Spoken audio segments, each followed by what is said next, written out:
আসসালামু আলাইকুম এভরিওয়ান, সবাই কেমন আছেন? আলহামদুলিল্লাহ, আল্লাহর অশেষ রহমতে আমিও ভালো আছি। তো আজকে যাওয়া হলো আমার শ্বশুর বাড়িতে। এটা হচ্ছে আমার শ্বশুর বাড়ির রাস্তা। এই যে বিমান চত্বর দিয়ে যাওয়া হয় আর কি। এটা বাচ্চাদের অনেক পছন্দের একটা জায়গা। সবাই বিমানটা দেখলে অনেকটা খুশি হয়। আমার শ্বশুর বাড়িতে যাওয়ার সময় রাস্তাটা অনেক সুন্দর দেখতে, চারপাশে সবুজ ধান ক্ষেত আর কি, সুন্দর দেখতে, অনেকটা ভালো লাগে যাওয়ার সময়।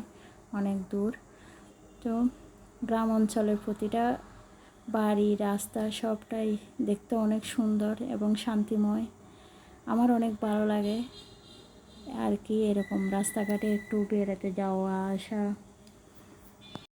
বাচ্চাদেরকে নিয়ে ঈদের সময় যাওয়া হলো না, তাই ঈদের পরে গিয়ে পরিবার পরিজন সবাইকে সালাম করে এবং সবার সাথে কথা বলে আনন্দ ফুর্তি করে দিন শেষে আবার ফিরে এলাম।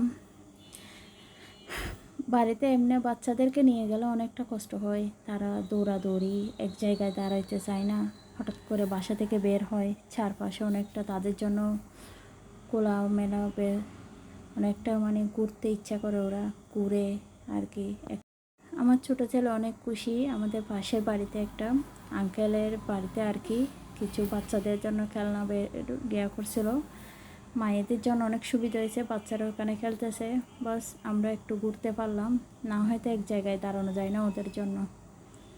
তাই আশা করি সবাই অনেকটা ভালো আছেন।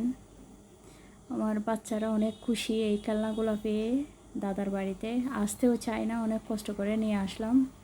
ইউনিক একটা খেলনা, এমনি সব জায়গায় দেখা যায় এক জায়গায় দাঁড়ানো বাইয়া, এগুলা দুলতেছে, ওরাও দুলতেছে, এগুলোর সাথে সাথে অনেকটা খুশি। নিয়ে আসা অনেকটা কষ্টকর হয়ে গেছে।